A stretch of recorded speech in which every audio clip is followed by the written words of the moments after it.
Puji nama Tuhan, Shalom. Umat yang dikasihi Tuhan, saat ini kita memasuki bulan Juni. Saya yakin dan percaya kita semua aman dalam lindungan Tuhan, ada dalam lawatan dan hadirat Tuhan. Baiklah, saat ini kita siapkan hati kita untuk masuk dalam ibadah ini.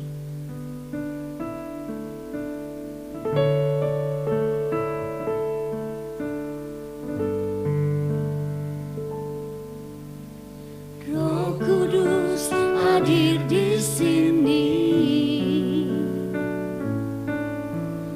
mengalir di bait suci,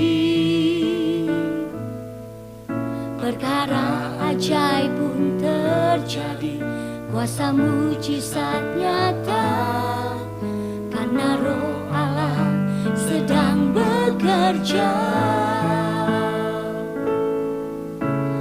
Roh Kudus hadir di sini, mengalir di bait suci,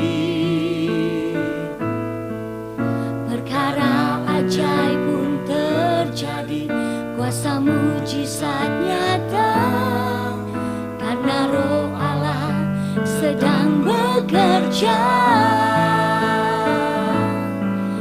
Tiada yang mustahil dan tiada yang sukar bila Roh Allah turut bekerja.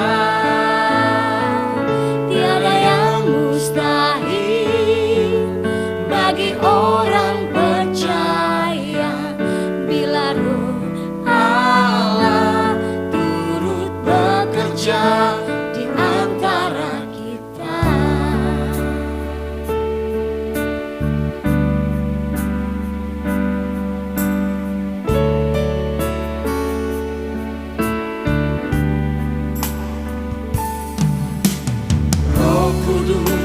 Hadir di sini,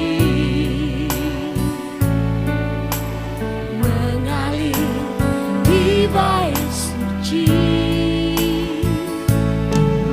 perkara ajaib pun terjadi, kuasa mujizat nyata, karena Roh Allah sedang bekerja. Tiada yang mustahil, tiada yang mustahil, dan tiada yang sukar bila Roh Allah turut bekerja. Tiada yang mustahil bagi orang percaya bila Roh Allah turut bekerja. Tiada yang mustahil, tiada yang mustahil, dan tiada yang sukar bila Roh Allah turut bekerja. Tiada yang mustahil bagi orang percaya bila Roh Allah turut bekerja di antara kita.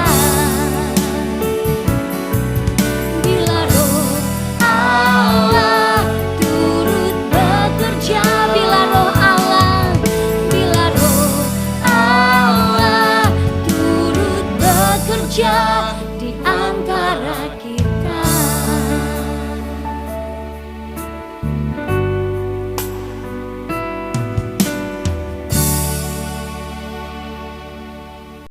Shalom, salam sejahtera dalam kasih Tuhan kita Yesus Kristus.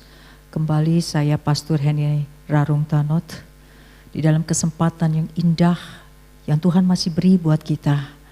Ibadah Raya Minggu 7 Juni 2020 dalam tema Kesaksian dan Pembelaan Stefanus. Kesaksian dan Pembelaan Stefanus. Kita masih pelajari Kisah Para Rasul. Hari ini Kisah Para Rasul pasal yang ke-7 ayatnya ke-9 sampai dengan 18. Namun sebelumnya mari kita undang Roh Kudus untuk membuka mata roh kita dan menundukkan pikiran kita dalam menerima firman Tuhan. Bapa yang baik, kami sungguh bersyukur di hari yang baru yang Tuhan beri bagi kami. Kami diberikan kesempatan, kesehatan, anugerah dalam apapun keadaan kami. Kami tetap dalam pengharapan iman dan kasih. Oleh karenanya melalui firman Tuhan, kami percaya bahwa di dalam Engkau ada sukacita, di dalam Engkau ada kemenangan. Terima kasih Bapa, jadikan hari ini hari yang luar biasa bagi kami dan khususnya bagi umat-Mu yang ada di rumah yang sedang beribadah bersama kami. Jadikan kami Tuhan murid-Mu yang siap mendengar dan menerima firman-Mu. Di dalam nama Yesus kami berdoa, haleluya, amin. Bapak Ibu Saudara yang terkasih, ketika Stefanus memberikan kesaksian dan memberikan pembelaannya di hadapan para penyidik dari Mahkamah Agama, karena dia dituduh sebagai penghujat Tuhan, ia berani memberikan pembelaan bukan karena dia fasih dalam berkata-kata, bukan pula dia memberikan kata-kata yang luar biasa canggihnya sehingga orang bisa melihat bahwa dia memang orang yang patut didengar atau orang yang hebat. Tetapi dia juga menjelaskan, uraikan semua pembelaannya bukan dengan uraian teologis yang luar biasa. Namun dia menyerahkan dirinya, kata-kata dan kalimat yang dia keluarkan oleh karena pimpinan roh Tuhan yang dia terima dari roh Tuhan yang dicurahkan oleh Yesus Kristus ketika Yesus naik ke surga. Dan roh inilah yang memberikan keberanian, kemampuan dari Stefanus, dan dia boleh menegaskan, memberitahukan, dan dengan kerendahan hati ia boleh dengan jujur mengatakan yang sesungguhnya dia dapati. Oleh karena dia mengenal siapa Yesus, dia menegaskan dan memberikan penjelasan dengan singkat tanpa dia menjelaskan segala seluk-beluk dari sejarah bangsa Yahudi. Tetapi dengan hal-hal yang penting dia membawa para pemuka agama, para ahli Taurat yang ada di Yerusalem ketika itu, untuk menegaskan makna dari perjanjian baru serta menjelaskan siapa Yesus Kristus itu sebenarnya. Lebih lanjut dan lebih jelas lagi kita akan membuka Kisah Para Rasul 7 ayatnya yang ke-9 dan 10 akan saya bacakan. Karena iri hati bapa-bapa leluhur kita menjual Yusuf ke tanah Mesir, tetapi Tuhan menyertai dia dan melepaskannya dari segala penindasan serta menganugerahkan kepadanya kasih karunia dan hikmat ketika ia menghadap Firaun dari Raja Mesir. Firaun mengangkatnya menjadi kuasa atas tanah Mesir dan atas seluruh istananya. Saudara yang terkasih dalam Tuhan Yesus Kristus, Stefanus coba membawa berita dan menegaskan mengapa Bapa memilih Abraham dan mengadakan perjanjian sunat. Semua itu bukan karena perbuatan Abraham, tetapi ia mengingatkan hanya oleh karena anugerah dan kasih karunia Tuhan saja, maka Bapa memilih Abraham. Dan saat ia menegaskan, mengangkat satu nama, yaitu Yusuf, keturunan dari Abraham, cucu dari Abraham, dia ingin memberitahu, menerangkan bahwa saudara-saudara Yusuf ketika itu memiliki perasaan yang sangat berbahaya yang bernama iri hati. Perasaan ini memang manusiawi, tetapi Tuhan memberikan hikmat kepada kita bahwa setiap kita yang mengasihi Tuhan, hendaknya iri hati tidak ada di dalam setiap orang yang menerima kasih Tuhan. yang menerima keselamatan dan percaya bahwa Yesus satu-satunya pengharapan kasih dan iman itu. Sehingga iri hati harus kita buang. Namun saudara-saudara daripada Yusuf ini, ketika dia memiliki iri hati ini saudara tidak bekerja sendiri, tapi punya teman banyak. Dia punya antek-antek di belakangnya. Sehingga kalau orang memupuk iri hati itu terus menerus di dalam kehidupannya, maka cenderung iri hati ini akan melahirkan yang bernama kebinasaan. Dan ketika kebinasaan itu terus menerus pun hidup dan menghidupi seseorang, baik di dalam pikiran dan hatinya, maka ia akan meruncing sampai dia akan keluar melakukan segala kejahatan sampai-sampai mampu membunuh. Inilah yang dilakukan oleh saudara-saudara Yusuf. Karena begitu iri hati kepada Yusuf yang dikasihi oleh bapaknya Yakub, sampai-sampai 10 saudara daripada Yusuf mengikat Yusuf. Kemudian memasukkan Yusuf dalam sumur di mana Yusuf dibuang. Dan akhirnya Yusuf dijual dengan harga yang murah kepada suku Bedouin, di mana pemimpin bangsa itu telah menyerahkan Yusuf untuk menjadi seorang budak.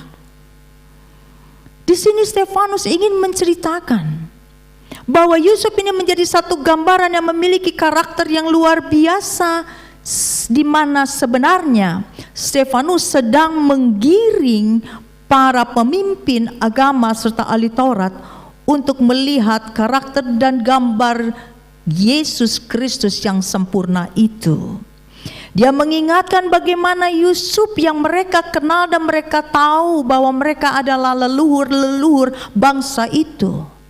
Dan Yusuf sendiri boleh diperlihatkan oleh Tuhan memiliki karakter yang berbeda dari manusia lainnya, termasuk saudara-saudaranya, walaupun satu ayah dan satu ibu.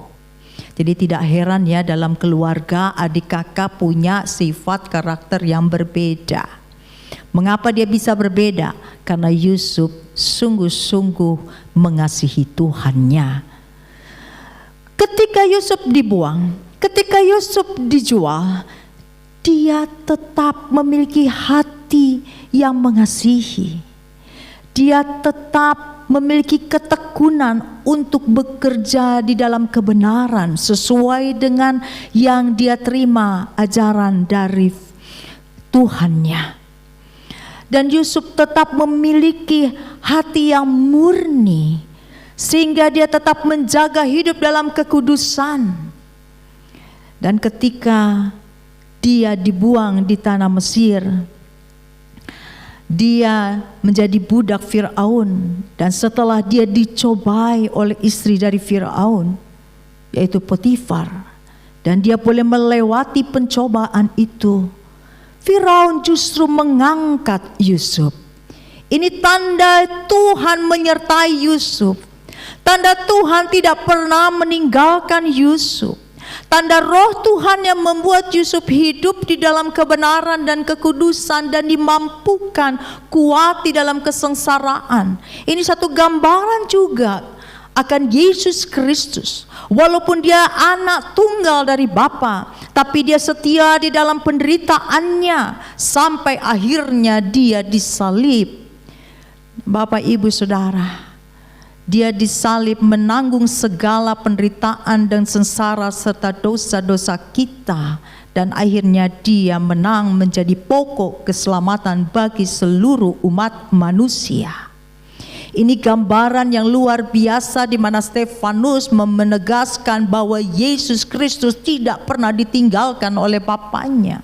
Oleh karena penyertaan Bapa di sorga, dia mati, dia bangkit, dan dia naik ke surga. Diberikan tempat yang khusus oleh Bapa di sebelah kanan Bapa. Dimuliakan oleh Bapa sebagai pemimpin dan sebagai anak yang sangat dikenan, sehingga Bapa berbahagia dengan Yesus Kristus. Dan bagaimana ketika Yusuf ada di Mesir, justru Fir'aun mengangkat dia. Ini gambaran di mana Yesus seolah-olah kalah. Ketika Yusuf dalam penderitaan, di penjara, dibuang, dijual, seolah-olah Tuhan tidak membela dia. Seolah-olah Tuhan meninggalkan dia. Mungkin hari ini kalau kita mengalami hal yang sama, kita pikir Tuhan itu tidak memperhatikan kita. Tuhan begitu jahat. Tetapi berbeda dengan Yusuf, dia tahu bersyukur. Baru saja kemarin anak saya harusnya pulang dari tanggal 2. Tetapi begitu banyak persyaratan untuk kembali ke Jakarta dari Manado. Harus ada SIKM ya, di mana surat tugas, kemudian ada surat kesehatan ya, kemudian harus swab ya. Nah waktu dia swab itu ternyata cuma berlaku 7 hari. Sementara swab itu harus dikirim ke Jakarta. Dari Jakarta sampai di sini sudah 5 hari ya, berarti sisa 2 hari. Tetapi karena memang tanggal 2, sisa 2 hari dia masih punya waktu dan kesempatan. Sampai di sana harusnya dia berangkat jam 9.20 pagi sampai di airport ya, di Samratulangi. Apa yang terjadi? Setelah diperiksa semua data dan dia juga sudah mengirimkan persyaratan SIKM melalui online ya. Jadi waktu diperiksa surat-surat di bandara, apa yang terjadi? Kurang 2 surat. Hah? Apa itu? Gugus tugas dan dari dinas kesehatan. Lo bagaimana ngurusnya? Karena sementara jam 9.20 harus berangkat. Akhirnya tidak bisa berangkat. Hari itu kita mengurus 2 surat, dari pagi dari bandara sampai sore jam 5 baru selesai. Akibatnya, tiket di reschedule. Lalu ditanya kapan? Besok, karena swab saya habis besok. Betul? Kemudian pada esok harinya tanggal 3, ternyata maskapainya tidak menerbangkan. Loh, ini hati rasa begini, kenapa ya? Padahal kita sudah berdoa. Kita minta Tuhan tanggal 2 mau pulang, berikan kelancaran semua, kita berdoa. Tetapi seolah-olah kenapa hari ini mengalami kesulitan demi kesulitan, dan apa yang kita membuat kesal? Karena surat-surat itu tidak diberitahu sebelumnya. Kita tidak menyalahkan dari pemerintah, tidak menyalahkan dari maskapai, tapi harusnya memang diberitahu. Sehingga begitu banyak penumpang yang akhirnya batal untuk pulang ke Jakarta. Nah hari esoknya itu karena maskapai tidak memberangkatkan dan swab habis hari itu, berarti harus, dia bilang enggak usah swab Bu, rapid test aja. Ya swab sudah mahal ya kan, ini mesti rapid lagi. Terus kalau rapid test hari ini, besok pasti yakin enggak ada penerbangan? Kami tidak bisa menjamin. Bagaimana coba? Tetapi di hati Tuhan bilang begini, katakan kepada anakmu jangan takut, ada rencana yang indah di balik semua. Lalu saya bilang sama anak saya, sudah enggak usah marah karena dia kesel sekali, dia takut karena sudah harus masuk kerja. Lalu betapa memang saya juga merasakan karena saya ikut antar ya. Jadi capek, makan pikiran ya, juga membuang uang banyak ya. Lalu saya katakan bahwa kita sudah berdoa sebelum ini. Saya percaya semua ini ada di dalam kontrol tangan Tuhan. Dan Tuhan punya rencana yang indah. Kita seringkali dalam masalah, kita lihatnya gelap. Tetapi kita lupa waktu selesai hujan pasti Tuhan berikan pelangi di atas kita yang indah. Ini karena kita seringkali tiba-tiba iman tuh mundur ya. Ya, jadi kita seringkali lupa ada pengharapan di dalam Tuhan, ada janji Tuhan yang indah. Lalu hari esoknya dan anak saya menjalankan rapid test, tahu selesai jam berapa? Jam 9 malam. Jadi 9:30 kita baru keluar dari rumah sakit Siloam, ya, mendapatkan hasil rapid test. Baru besoknya, puji Tuhan, ada penerbangan. Tetapi hati dak-dikduk lagi. Kenapa? SIKM ditolak. Waduh. Lalu saya bilang sama anak saya, mari kita berdoa. Apa maksud Tuhan? Lalu setelah berdoa, saya bilang sama anak saya, ini tergantung imanmu. Kamu yakin kamu pulang? Iya. Karena sejak tanggal 5 hari ini maskapai tidak ada lagi penerbangan, tidak tahu kapan dibuka. Lah, bagaimana kan? Takut ya, karena sudah harus bekerja. Dan puji nama Tuhan, walaupun tiketnya jadi lama karena dalam proses, karena perpindahan itu saja sudah bikin kita deg-degan lagi ya. Jadi begitu banyak sekali masalah.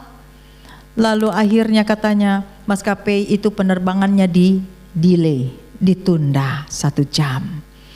Dan puji Tuhan tiket keluar dan dia akhirnya, mama saya sudah boarding dan saya mau fly ya, terbang.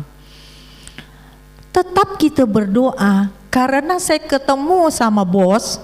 Dia bilang kalau tidak ada SIKM langsung dibawa oleh Damri masuk ke Kemayoran di GOR. Oh Tuhan Yesus, karena harus diswab dan diisolasi. Saya berdoa, saya bilang Tuhan, aku percaya semua tidak terjadi. Dan saya sudah berdoa dengan anak saya. Apa yang akhirnya setelah dia tiba, saya sudah sampai di Jakarta. Lalu saya bilang berdoa ya, jangan lupa supaya semua berjalan lancar. Dan betul, surat tidak ditanya. Dia keluar dengan pimpinan Tuhan. Orang lain tidak melihat bahwa malaikat sedang menggandeng dia keluar dari Bandara Soekarno-Hatta. Dan puji Tuhan sampai di rumah di dalam berkat Tuhan. Tetapi dalam sepanjang perjalanan dari bandara sampai ke rumah, tukang supir taksinya ngomong begini, aduh ini luar biasa, ibu ini mengalami mujizat. Karena kalau kemarin bu, tidak ada SIKM, semuanya tidak ada yang lolos. Harus diisolasi. Tetapi karena hari ini sudah selesai PSBB, maka ada kelonggaran. Aduh, anak saya langsung bilang, mama, saya baru tahu maksud Tuhan. Kenapa diulur-ulur waktunya? Karena kalau tidak, hari ini saya tidak bisa keluar dan tidak bisa pulang ke rumah. Jadi, Bapak Ibu Saudara, Yusuf pun tidak tahu pada saat dia menderita, mengalami kesusahan. Dia tidak tahu kalau dia akan diangkat oleh Firaun menjadi orang yang nomor 2 di Mesir. Dan dia sebagai kepala dari istana, dia tidak pernah itu terpikir. Tetapi itulah yang diberikan Tuhan kepadanya. Karena apa? Karena dia bersyukur, tetap mengucap syukur, tetap di dalam kasih dan pengharapan, tetap hidup di dalam ketekunan dan percaya pada Yesus Kristus. Oleh karenanya ada satu buah pujian, bersyukur selalu.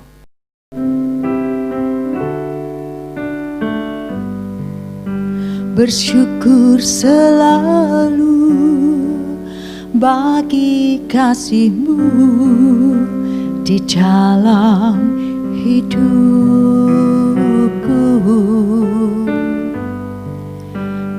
Takkan ku ragu atas rencana-Mu untuk masa depanku. Sebagai Bapa yang baik, takkan pernah Kau melupakanku. sebagai Bapa yang sangat baik. Takkan pernah Kau meninggalkanku.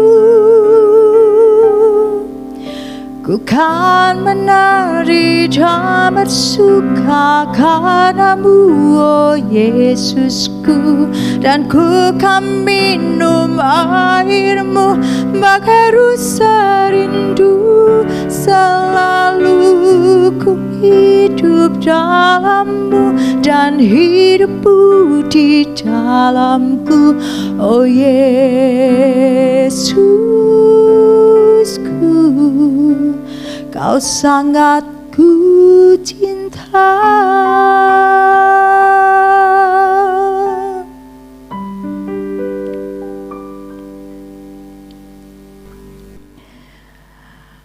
Saya sungguh bersyukur karena penyertaan Tuhan sungguh nyata bagi setiap kita yang percaya dan mengasihi Dia. Jam-jam kita ada di dalam rencana dan tuntunan Tuhan, sehingga Tuhan begitu tepat melakukan segala sesuatunya untuk membawa kita di dalam kemenangan demi kemenangan. Dan itulah yang dikerjakan oleh Bapa kepada Yesus Kristus. Stefanus ingin mengenalkan siapa Yesus sehingga setiap pemuka agama dan ahli-ahli Taurat dapat mengenal Bapa di sorga. Oleh karenanya Yesus katakan, kalau engkau melihat aku, engkau melihat Bapa-Ku. Kalau engkau mengenal aku, maka engkau juga akan mengenal Bapa-Ku di sorga. Saudara, dan apa yang selanjutnya terjadi? Ayat 11, maka datanglah bahaya kelaparan menimpa seluruh tanah Mesir dan tanah Kanaan serta penderitaan yang besar, sehingga nenek moyang kita tidak mendapat makanan. Tetapi ketika Yakub mendengar bahwa di tanah Mesir ada gandum, ia menyuruh nenek moyang kita ke sana. Itulah kunjungan mereka yang pertama. Bapak Ibu Saudara yang kekasih dalam Tuhan Yesus Kristus, tiba-tiba seluruh negeri mengalami kelaparan dan hari ini seluruh bangsa mengalami COVID-19. Tetapi ada satu yang Tuhan sedang ajarkan pada kita. Kita ada di dalam perlindungan Tuhan, pemimpin dari seluruh bangsa ini. Dan ketika itu Yusuf dipakai oleh Tuhan bahwa di dalam negeri Mesir ada pengharapan oleh karena satu nama, yaitu Yusuf. Maka saudara-saudaranya pertama kali datang. Waktu Yusuf melihat saudara-saudaranya, saudara-saudaranya tidak mengenal Yusuf, tapi Yusuf mengenal saudara-saudaranya. Namun tempaan-tempaan dalam penderitaan dan masalah yang terjadi membuat Yusuf memiliki karakter yang sempurna. Sehingga ketika dia berjumpa dengan saudara-saudara yang sudah menghinanya, yang sudah menyakiti dia, menjual dia, Yusuf tidak dendam. Yusuf tidak marah. Yusuf tidak menyuruh para hulu balang untuk menangkap dia, tidak. Tapi justru Yusuf menolong saudara-saudaranya, memberikan makanan sampai melimpah-limpah untuk dibawa pulang dan disampaikan kepada papanya yang dikasihi, yaitu Yakub. Dan kita lihat di sini bahwa Yusuf di dalam kasih karunia Tuhan, dia menjadi manusia berbeda. Dan harusnya hari ini Bapak Ibu Saudara dan saya harus memiliki sifat karakter seperti Yusuf yang berbeda, dan kita bisa dibedakan dari orang-orang dunia dengan nyata dan jelas. Dan kemudian pada kunjungan mereka yang kedua, Yusuf memperkenalkan dirinya kepada saudara-saudaranya, lalu ketahuanlah asal-usul Yusuf kepada Firaun. Kemudian Yusuf menyuruh menjemput Yakub ayahnya dan semua sanak saudaranya, 75 jiwa banyaknya. Bapak Ibu Saudara, waktu kedua kali datang, Yusuf tidak marah, kembali dia tidak mendendam, karena tidak ada iri hati dalam dirinya. tidak ada kebencian dalam dirinya sehingga dia tidak mampu melakukan yang jahat di mata Tuhan. Tetapi dia boleh menjadi terang Tuhan itu menghidupi dia dan menjadi berkat buat bangsanya. Dan ketika dia tahu ayahnya datang, yaitu Yakub, justru dia menyuruh orang untuk menjemputnya. Ini tanda kasih yang dimiliki oleh Tuhan hidup di dalam dirinya. Dan Stefanus ingin katakan, itulah Yesus. Yesus yang sudah kita sering kecewakan. Yesus yang sering kita tidak hormati. Justru dia datang menyambut kita. Dia menunggu kita untuk kita kembali kepada dia. Dan apa yang dilakukan oleh saudara-saudara Yusuf, dia sujud di hadapan Yusuf. Tetapi Yusuf tidak menjadi sombong dan dia tidak mencuri kemuliaan Tuhan, karena semua dia tahu hanya oleh anugerah dan kasih kemurahan Tuhan semata. Itulah yang dilakukan Yesus hari ini pada saudara dan saya. Stefanus sedang mengenalkan Yesus itu yang sekarang menunggu saudara dan saya hidup di dalam kebenaran, hidup di dalam kasih, untuk kita sungguh-sungguh datang dan berbalik pada Tuhan untuk menyembah Tuhan. Dan di sana Stefanus sedang membawa para pemimpin agama dan ahli Taurat untuk kenal Yesus dan menyembah Yesus, mau datang pada Yesus dan menghormati Yesus sebagai Tuhan dan Raja. Saya percaya melalui kesaksian dan pembelaan Stefanus, dia berharap ke-70 pemimpin dan mahkamah agama itu mau sungguh-sungguh percaya bahwa Yesus adalah Tuhan, Yesus yang dimuliakan Bapa, dan dia berharap seluruh bangsa Yahudi datang dan percaya pada Yesus. Namun apa yang terjadi? Ayat yang ke-15, lalu pergilah Yakub ke tanah Mesir, di situ ia meninggal, ia dan nenek moyang kita. Mayat mereka dipindahkan ke Sikem dan diletakkan di dalam kuburan yang telah diberi Abraham dengan sejumlah uang perak dari anak-anak Hemor di Sikem. Bapak Ibu Saudara, ternyata para hakim, penyidik, mahkamah agama, hatinya sudah dikeraskan. Tidak lagi dapat mendengar kabar baik itu. Justru mereka mempersalahkan Stefanus, seolah-olah Stefanus itu tidak mengenal nenek moyangnya, sehingga dia mempersalahkan Stefanus. Dan padahal sesungguhnya Abraham itu dimakamkan di Hebron, di tanah yang dibelinya sendiri. Sementara Yakub dikuburkan di Sikem di dekat Nablus. Seolah-olah para hakim mau katakan bahwa sungguhnya Stefanus tidak mengetahui kebenaran yang benar dengan memberikan saksi palsu. Betapa jahatnya. Inilah kebencian, karena mereka benci. Orang-orang sudah mulai mengikuti Yesus, lebih menghormati Yesus, lebih mau percaya pada Yesus dibandingkan dari pemimpin agama dan ahli Taurat. Kebencian melahirkan kejahatan.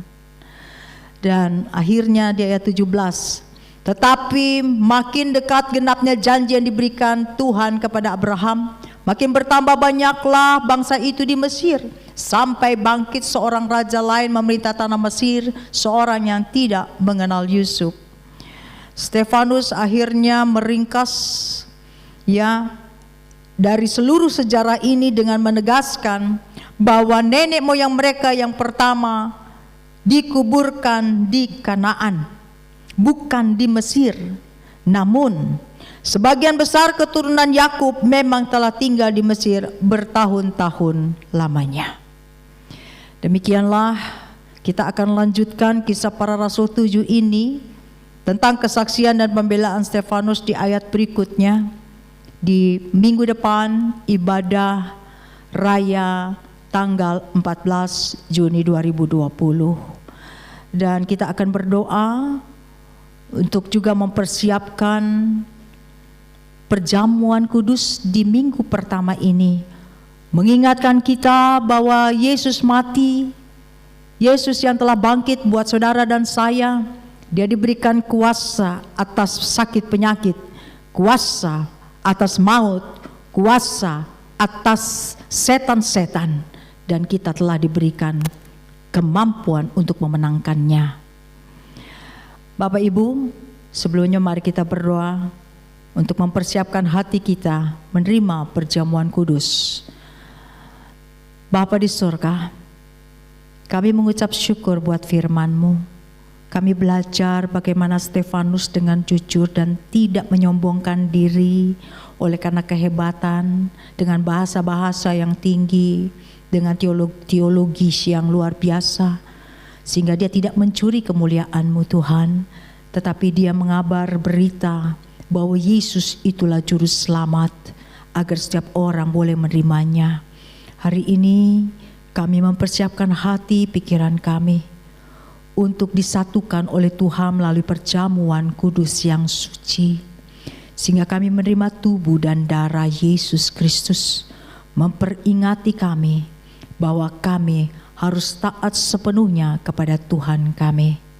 Mari Tuhan, jamah setiap kami untuk kami siap.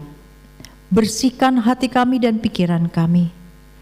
Jikalau ada yang tidak berkenan di hati-Mu, saat ini Bapak Ibu yang di rumah, mintalah ampun terlebih dahulu.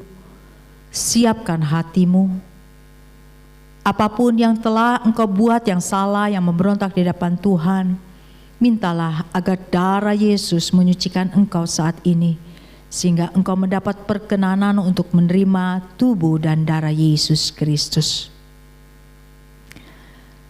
Terima kasih Tuhan, kami percaya saat ini Engkau sudah menyentuh setiap hati umat-Mu yang ada di rumah maupun kami, sehingga kami siap menerima tubuh dan darah-Mu. Jikalau ada dosa kami Tuhan, ampuni kami dan berikan kami keberanian untuk menyatakan kepadamu dan menyesal serta bertobat, sehingga kami siap dibaharui di dalam kuasa-Mu dalam hidup kami. Haleluya. Amin. Sebelum kita menerima tubuh dan darah Yesus Kristus, mari persiapkan setiap umat Tuhan, baik itu roti maupun krekes, apapun yang ada di rumah. Bapak Ibu, anak-anak boleh yang sudah dibaptis menerima percaya oleh Tuhan, dan anggur boleh Bapak Ibu kalau tidak ada di rumah diganti dengan teh atau sirup. Di dalam persiapan ini saya mempersilakan Bapak Ibu mempersiapkan, dan mari kita dengarkan satu buah pujian berikut ini. Karena salibmu ku hidup, karena salibmu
Umat Tuhan yang berbahagia, saya percaya setiap kita sudah mempersiapkan roti ataupun crackers atau biskuit lainnya, dan saya menjemput setiap Bapak Ibu untuk bangkit berdiri. Angkatlah roti di tangan kanan kita.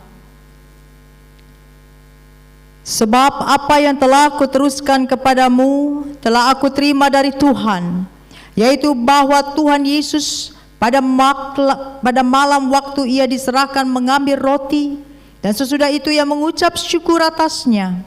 Ia memecah-mecahkannya dan berkata, "Inilah tubuhku yang diserahkan bagi kamu. Perbuatlah ini menjadi peringatan akan aku. Bapak, Ibu, Saudara yang di rumah, percayalah, ketika kita menerima tubuh Yesus, artinya kita bersatu dan menyatu di dalam kasih dan kuasa Tuhan. Ketika kita menerima tubuh Yesus, artinya bahwa tubuh kita telah dikuasai oleh kuasa dari Roh Kudus untuk kita menyerahkannya dengan taat kepada Yesus Kristus saja. Jikalau engkau percaya, maka saatnya dalam nama Tuhan Yesus Kristus, makanlah.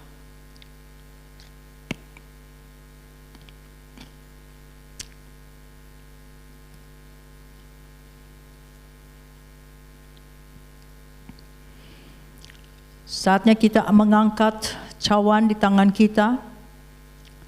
Apapun yang Bapak Ibu ada, persiapkan hati kita dan dengarkan firman Tuhan.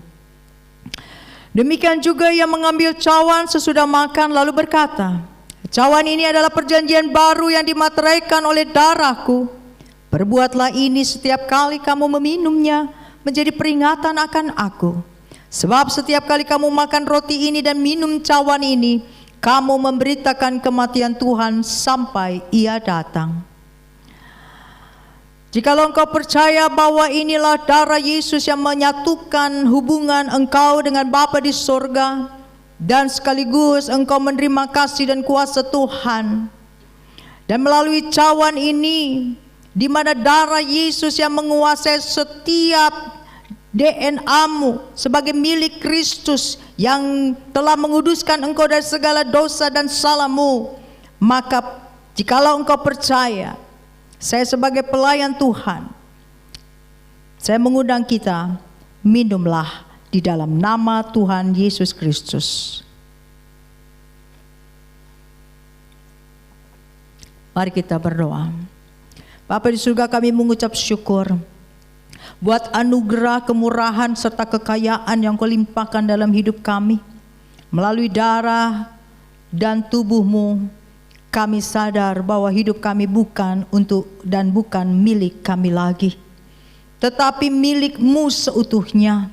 Oleh karenanya kami mau belajar taat seperti Yusuf Tuhan. Walaupun banyak segala hal yang harus dihadapi, harus banyak rintangan yang harus dialami, tetapi kami tahu Tuhan tidak pernah meninggalkan kami.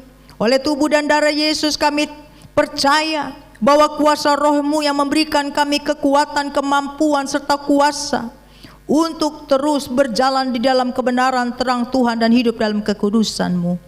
Terima kasih, kami mengucap syukur buat pengorbanan dan darah-Mu ya Yesus Kristus. Kami terima dengan sukacita. Dan saatnya Bapa, kami mengakhiri ibadah pada hari ini. Biarlah Engkau sendiri memberkati umat-Mu yang ada di rumah.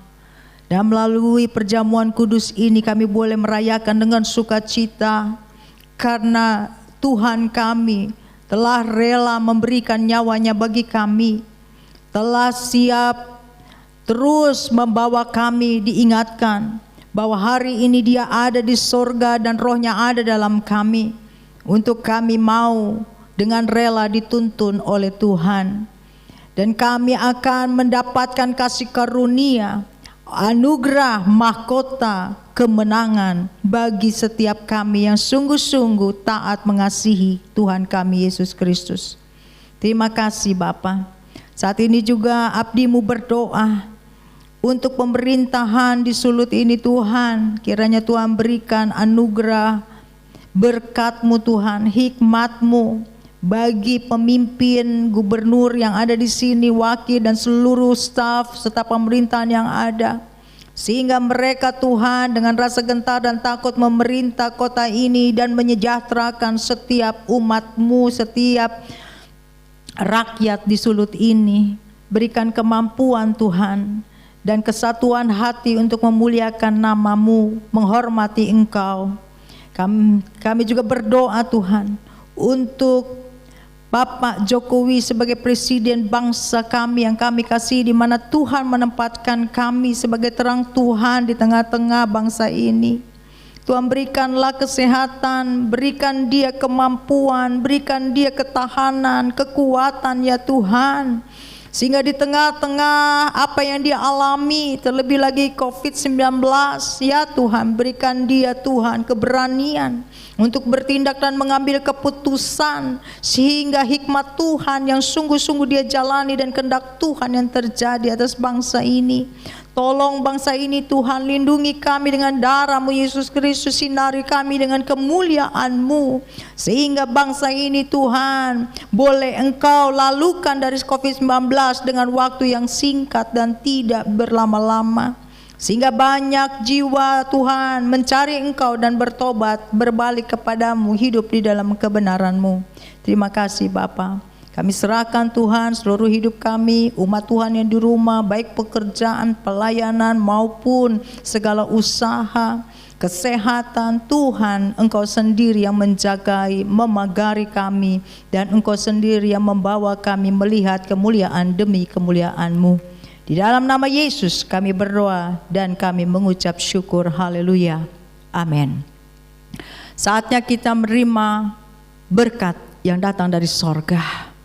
Tuhan memberkati engkau dan melindungi engkau. Tuhan menyinari engkau dengan wajahnya dan memberikan engkau kasih karunia. Tuhan menghadapkan wajahnya kepadamu dan memberikan engkau damai sejahtera dari hari ini sampai Yesus datang kali yang kedua, menjemput setiap kita di awan-awan sebagai mempelai-mempelainya. Haleluya. Amin. Terima kasih Bapak Ibu Saudara telah beribadah bersama-sama kami GPEI di Manado, dan kiranya berkat Tuhan melimpah-limpah di dalam seminggu ke depan. Engkau akan merasakan dan menerima anugerah Tuhan yang besar. Terima kasih, Tuhan Yesus memberkati. Sola Gracia.